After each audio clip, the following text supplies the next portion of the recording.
la pandemia es un auténtico cisne negro, como le llamaban Nassim Taleb en su célebre libro. Es un evento totalmente inesperado, con consecuencias inesperadas y que pone todo de cabeza, ¿no? O que rompe todas las predicciones y todo lo que se podía haber eh, pronosticado en términos económicos, sociales, políticos, educativos. Estamos viendo cómo trastoca todo. Para mí es una pregunta muy importante porque compartimos esta actividad de charlar con la gente, charlar con los actores, con diferentes agentes en diferentes campos, y muchas veces es difícil por cuestión de agenda, le llamamos, ¿no? Coloquialmente. Es difícil empatar agendas, es difícil concordar. La pandemia nos hace quedarnos en casa lo más que se pueda, y entonces se abre un montón de posibilidades que no hubiéramos tenido el tiempo para llevarlas a cabo, pero no lo hacíamos simplemente porque nos cuesta mucho darnos cuenta que los seres humanos somos animales de costumbre. Ahorita ya tenemos 3, 4 meses que la pandemia nos obliga a cambiar nuestros horarios, a cambiar nuestras actividades y por supuesto la forma de comunicarnos, y ya, algo tan simple como eso. ¿Tú tienes por ahí en tus cajones grabadoras? Grabadoras Sí, de mundo que alguna vez compartimos. ¿Y qué haces con ellas? Te digo porque yo tengo algunas, incluso pues alguna muy antigua, y ni siquiera la pude vender porque ya no hay comprador. Es absolutamente impensable el imaginarse que ese tipo de grabadoras pudieran servir para algo ahora que todo se tiene que desarrollar en la nube. O sea, así es. ninguna grabadora te puede ofrecer ese servicio de tener pues un almacenamiento infinito. Platícanos, ¿tú cómo has vivido esto? Pues muy interesante también ese ejemplo que pones, porque la grabadora era un artefacto, un gadget, como se le llama en inglés, que era exprofeso para grabar una conversación, ¿no? Y estaba totalmente dedicado, estaba totalmente diseñado y debía servir estas funciones, ¿no? Hay de todos tipos, los periodistas de guerra o de corresponsalías complicadas tenían un tipo de grabadoras diferentes a lo mejor al reportero que está en la ciudad, pero todas tienen esa función específica. Ahora todo se subordinó al teléfono móvil.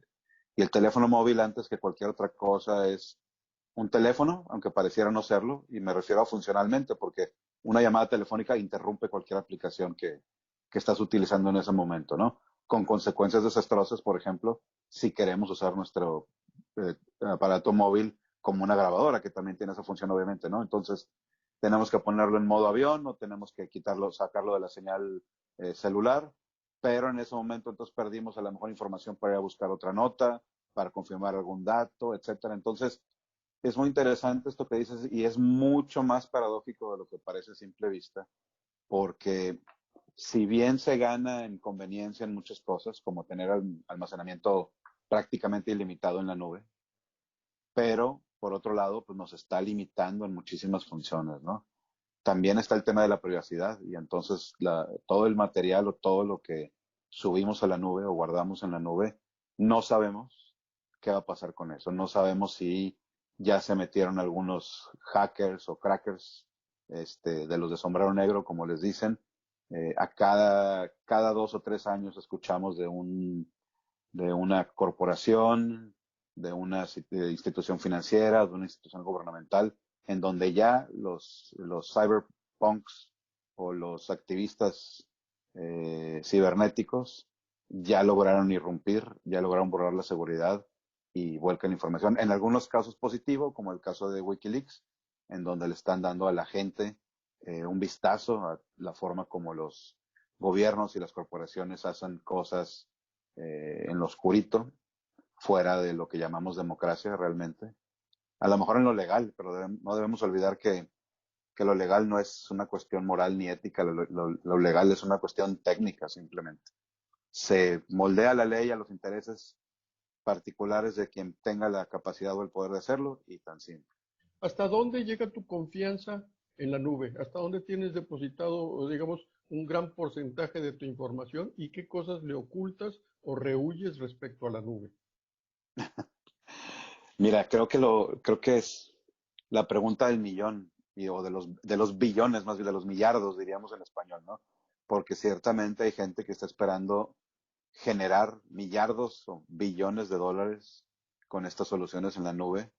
Personalmente yo no puedo confiar al 100% en la nube, aunque tengo bastante buena idea, bastante noción de cómo operan, de la redundancia que pueden tener, de los sistemas de almacenamiento sofisticados, de las copias, inclusive de la seguridad que las corporaciones nos hablan, los hash cifrados, todo eso es muy importante y está desarrollado por gente con mucho talento a través de muchas horas de trabajo, de mucha planeación y sí, hay mucha energía, hay mucho talento invertido ahí. Pero no debemos olvidar un paso que nunca hacemos, que es exactamente como cuando vamos a una institución bancaria y firmamos el contrato de aceptación de términos de servicio de nuestros productos financieros que estemos adquiriendo, la nómina, la chequera, la tarjeta de débito, lo que sea. Vemos un contrato que por supuesto no leemos a detalle, que ni siquiera estamos capacitados para leer el 99 y tantos por ciento de las personas, ¿no? Y con la nube es exactamente igual. Hay una serie de condiciones y de términos de uso del servicio que no leemos nunca. Personalmente yo los grabo, ¿eh? Los copio y los grabo en un archivo que tengo también en la nube, por supuesto. También lo tengo grabado de manera local, pero es solamente una victoria pírrica que yo me concedo cada vez que hago algo, abro una cuenta de estas, porque yo sé que la corporación se protegió a sí misma y que el espíritu de estos contratos, o ¿cómo les llaman? EULAs, es eh, la licencia y el acuerdo del uso final, así se traduciría. Entonces ellos están protegidos, a menos que fuéramos una corporación que está haciendo uso de unos recursos muy grandes a través de un contrato que tenga condiciones económicas fuertes y condiciones legales también muy fuertes, no tenemos garantía que nuestro material esté a salvo. Y lo hemos visto N veces, han hackeado, como se dice popularmente, una cantidad sin fin de personas. Y es más, podemos poner nuestros datos o nuestra información bancaria en las compañías intermediarias que protegen nuestros datos, pero estas empresas tampoco están exentas de esto. Y mira, muy curioso también, el pasaporte importa también en estos casos. Yahoo, la compañía legendaria fundadora, que he escuchado que se dirigen de ella como de una generación previa, casi casi como los teléfonos Nokia. Sí. Yahoo también para los jóvenes no significa gran cosa, pero Yahoo tuvo no recuerdo la palabra exacta, pero se metieron a sus servidores Ujú. hace como 5 o 6 años. Si eres ciudadano de los Estados Unidos, de Israel y creo que Canadá, Sí. tienes acceso a una compensación económica a la que se llegó a un acuerdo legal. Si eres de cualquier otro lugar del mundo, sayonara. No hay Lo nada que siento hacer. mucho. Así es. Fabián, yo quiero que me hables un poco acerca de algo que a mí me parece asombroso, paradójico, inexplicable, pero plenamente existente.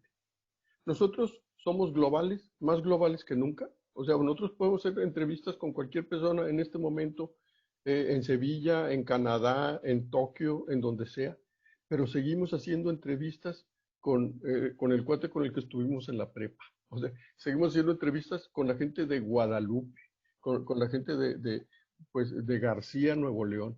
Somos irremediablemente provincianos. ¿Por qué? Pensé que ibas a decir guadalupanos, pero también es cierto. Sí, sí, las dos cosas. No, es que si te fijas, por ejemplo, en la mañanera, y este es un ejemplo que creo que es muy importante porque se trata de la presidencia de la República.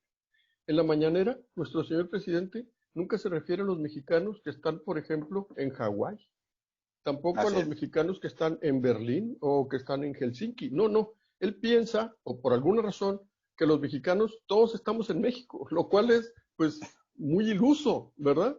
Pero así Así como es. él, así nosotros no salimos de Monterrey, de la UAL, no salimos, vaya, para nosotros lo más lejano puede ser San Pedro.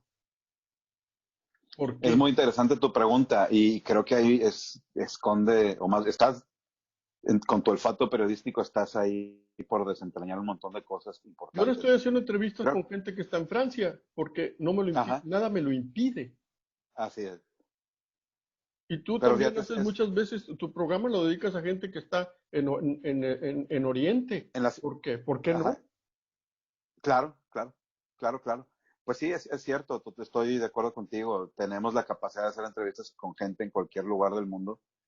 Creo que lo que nos, de alguna manera, nos hace gravitar hacia gente que está en la misma ciudad que nosotros o en el país, es porque creo que sentimos que de alguna manera nos va a, a entender mejor el contexto, que se puede relacionar más claramente con las problemáticas, con los retos o con las preguntas que tenemos de cualquier tema que estemos tocando, ¿no?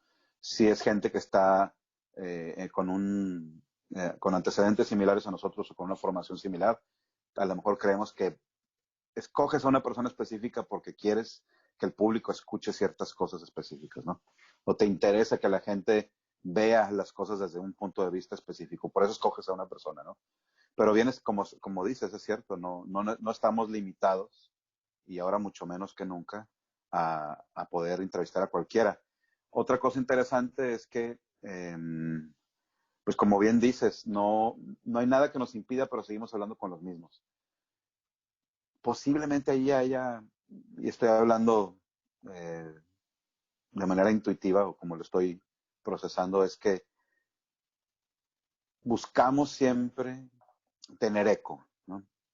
Aún en nuestras preguntas más filosóficas o en nuestras preguntas más complejas, siempre queremos sentir que hay alguien que entiende esta problemática que tenemos. Si bien es cierto que también está por otro lado esta estructura o esta cultura en la que vivimos desde hace casi 40 años, de ser el mejor y ser totalmente original y ir donde nadie ha ido y todas estas cosas de hipercompetitividad que nos han alimentado por tantos años. Creo que en ocasiones no podemos salirnos de ese molde, aunque pensemos que lo estamos haciendo, pero estamos buscando ser el mejor, al menos de mi segmento, o el más original, o el más algo. Y eso nos impide posiblemente muchas cosas, entre ellas posiblemente esta posibilidad que tú planteas. Oye, yo pudiera entrevistar a cualquier persona, puedo buscar un directorio de personas del tema que yo quiera en cualquier lugar del mundo, tiro 10 correos electrónicos y que me conteste, inicio una conversación por correo electrónico y si me parece buena, lo llevo al siguiente paso, que es hacer una entrevista como estamos ahorita tú y yo, ¿no? A través de la tecnología, conectados. Pero es muy interesante porque no creo que sean solamente cosas personales o si viéramos a la humanidad, no solamente es parte de un corte transversal de la humanidad, sino todos de alguna forma estamos en un contexto y ese contexto nos define más de lo que estamos conscientes muchas veces. Posiblemente eso nos hace gravitar a lo mejor más fácilmente hacia gente que ya conocemos, hacia gente que sabemos que entiende cierto tema, pero es muy buen punto, podríamos entrevistar a cualquiera, inclusive entrevistar a gente en la calle, ¿Cómo hace el es algo PEC muy que dice, pues satisfactorio, ¿no? vamos a traer a Bill Gates? No, no, es que de Sí, veras, o sea, pues lo traen, sí, pues yo creo que lo traen porque lo conectaron y le dijeron, ven, y le pagaron, o sea, claro, simplemente lo hicieron, claro, pero las otras universidades no lo hicieron. Ahora así podrán es, decir, correcto, pues podríamos haberlo hecho, sí, pero no lo hicieron. El caso es que no lo hicieron. correcto, es Ahora, correcto. Ahora también, ambas partes necesitan las relaciones públicas, entonces, les viene bien estar siendo, o que se hable de ellos en un contexto positivo, ¿verdad? Dadas las circunstancias de ambas instituciones, porque creo que Bill Gates, más que una persona, es una figura. claro, Estas personas tienen una riqueza inconcebible. La verdad es que es inconcebible que una persona tenga acceso a tanto capital y que sus decisiones o sus influencias pueda cambiar la vida de tantas personas. y que su cerebro Entonces, sea tan monstruosamente expansivo. correcto, A mí me asombra muchísimo el cerebro de Bill Gates y cada vez me asombra más. así es. Y bueno, no está exento de que se le malinterprete, como ya sabes que hay N rumores o N Pero teorías de eso es fruto conspiración. de una proverbial ignorancia. O sea, la No, gente que habla mal de Bill Gates es porque no sabe quién es Bill Gates, no así sabe qué es. representa Bill Gates y qué ha hecho Bill Gates por la humanidad. Simplemente se les ocurre, ay, Bill Gates es muy inteligente, ah, entonces es malo. Sí, ¿No? sí, es como si nos metieron en la psique totalmente esas historias de James Bond y de espías, y entonces, ¿qué es lo que más se parece a un ultravillano? Ah, pues él, entonces ya le adjudico. Si te fijas, es una especie de chivo expiatorio de alguna forma, ¿no? Nos está pasando esto porque Bill Gates quiere acabar con la humanidad. A Sí. mí, sinceramente, me parecería más sensato pensar, si yo lo que quiero es pensar mal de esa persona, nada más porque sí, sin ningún motivo aparente, pues yo pensaría a lo mejor que tiene ese complejo de Salvador Blanco que le llaman, ¿no? El White Savior Complex, que tiene tantos recursos y tiene tanto que lo que quiere es ser recordado como un héroe para la humanidad. Pues por mí adelante, ¿no? Si va a salvar vidas y si va a darle educación y salud a millones de personas, pues bienvenido, obviamente. Además, yo dudo que el 5% de la gente que habla mal de Bill Gates conozca su trayectoria, el funcionamiento de sus empresas y Ajá. su biografía y su manera de pensar. Es más, dudo que hayan visto un documental de 3 horas. Ya no te pido que conozcan su maquinaria mental, no. Ese documental que está en Netflix, ¿por qué? Porque están muy ocupados en ver Narcos México y la imitación de Pedro Infante y todas esas cosas, que eso sí lo ven, o sea, para eso sí tienen tiempo. Por eso critican a Bill Gates. Es cierto, además, como dices, no es fácil entender que una persona otra vez ya lo vemos como normal porque lo vemos en la prensa todo el tiempo, en redes sociales, que es la prensa al cubo, ¿no? Porque nos estaban bordeando constantemente, o a la 10ª potencia. Estamos viendo que estos billonarios hacen todos estos cambios o generan esta tecnología o son dueños de tales fortunas y de alguna manera se normaliza, pero yo cuando platico con personas y los invito a pensar, la verdad es que es inconcebible ese nivel de riqueza y de influencia. Ni los grandes emperadores de la antigüedad tenían esas capacidades. Y lo que pasa es que también somos muchas personas. También es inconcebible pensar, vamos a un estadio y sentimos mucho la energía de 100,000 personas, ¿no? Es una experiencia única, sentir la energía de 100,000 personas. Estamos en una ciudad grande y a lo mejor podemos percibir la sombra, la huella, la masa, que son 2, 3, 5, 10 millones de personas, 20 si vamos a una ciudad de las más grandes del urbe. Pero es totalmente contraintuitivo pensar en 100 millones, 200 millones y mucho menos en casi 8,000 millones de personas que somos en el mundo, ¿no? Y Entonces es no, que, no nos damos cuenta que estamos en una época ya en la que todo puede cobrar una escala monstruosa en muy poco tiempo.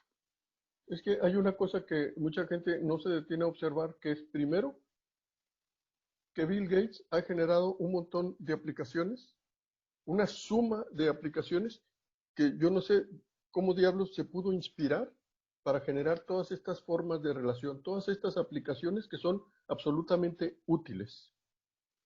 Por otra parte, jamás se ha medido en relación con hasta dónde puede llegar la comunicación. O sea, maneja todas las formas de la comunicación en todas las culturas y en todos los idiomas. Y por otra parte, ha generado los modelos de negocio más inesperados. O sea, Microsoft tiene dinero, pero no porque sea muy caro y no porque venda objetos, sino porque no vende objetos, o sea, vende servicios y además los vende muy baratos. Porque Microsoft, comparado con su utilidad, es muy barato, es casi regalado, como Google, porque además trafican con datos, que es algo que mucha gente no entiende. ¿Qué Así significa es. la minería de datos? En fin, es todo un asunto, pero una última pregunta que tengo para ti y me parece interesante en el sentido de que puede ser hiriente, pero también es una especie de elogio. Tú sabes que entrevistando a gente como mi amigo Víctor Barrera Enderle, tu programa nunca va a tener éxito. O sea, porque Víctor Barrera Anderle es tan inteligente que la gente acaba por sacarle la vuelta. O sea, habla de cosas tan inesperadas como Martín Luis Guzmán y Alichu Macero y Juan Rulfo, la infancia de Reyes, cómo era el cuñado Enrique Sureña de Alfonso Reyes, cómo era la nieta de Alfonso. O sea, las cosas más inútiles son las que pasan y giran en la cabeza de Víctor Barrera Anderle, de manera que su inteligencia asusta, siempre asusta. Y tú buscas personajes así. ¿Por qué? Bueno, en el caso ¿Por qué no que bueno que entrevistas a mencionas. Franco Escamilla? ¿Por qué no entrevistas, no, en serio, a Zagar? ¿Por qué no entrevistas al grupo pesado? Que ellos te darían mucha proyección y podrías hacerlo. Claro, claro, sí, bueno, pues sí, bueno, si ese fuera mi interés, pues estaría en algún canal de YouTube o de esos, con todas las, ¿cómo le llaman? Con todas las características de un influencer, le llaman ahora, ¿no? Ajá. A mí me parece una pregunta muy valiosa porque precisamente creo que los que hacemos este tipo de radio somos los anti-influencers, ¿no? Y los influencers lo que buscan otra vez es hacer mucho dinero de manera muy rápida con el menor esfuerzo, vamos a decirlo así, ¿no? Es casi una trifecta del hipercapitalismo.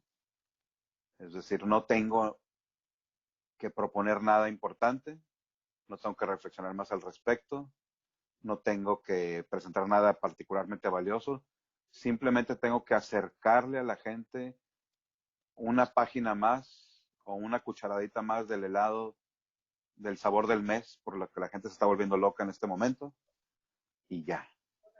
Y eso no solamente es muy efímero, sino pues creo que la misma gente se da cuenta que es pues muy poco nutritivo, ¿no? Y creo que gente como Víctor Barrera son una joya porque Así es. precisamente ellos están dedicando su vida Es a genial, resguardar. Víctor Barrera. Es genial. Es una joya verdaderamente.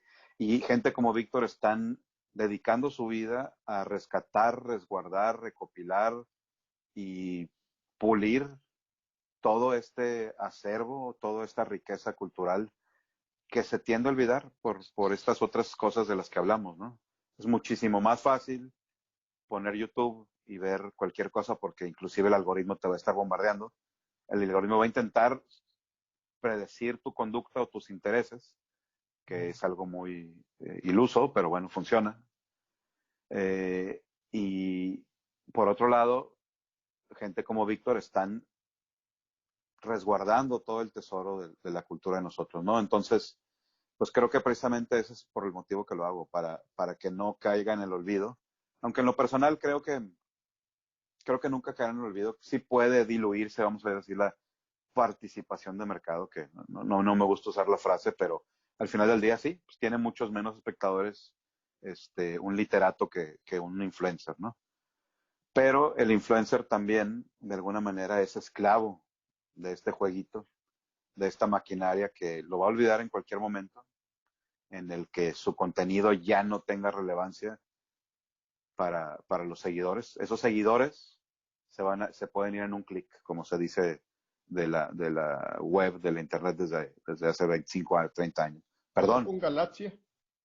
Ajá, ándale. Galaxia, o Exacto. sea, Galaxia fue Galaxia, no había más. Y de Así pronto, es. Y yo creo que ellos están conscientes que se meten en esa dinámica, ¿no?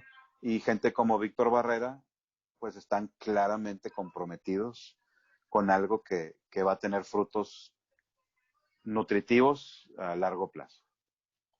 Fabián Espinosa, muchísimas gracias por este tiempo. En realidad hicimos esta entrevista a las 10 de la noche, pero te saludo diciendo buenos días. Buenos días. Un gusto, Gabriel. Hasta Un pronto. abrazo. Un abrazo. Bye bye. Un abrazo. Bye bye.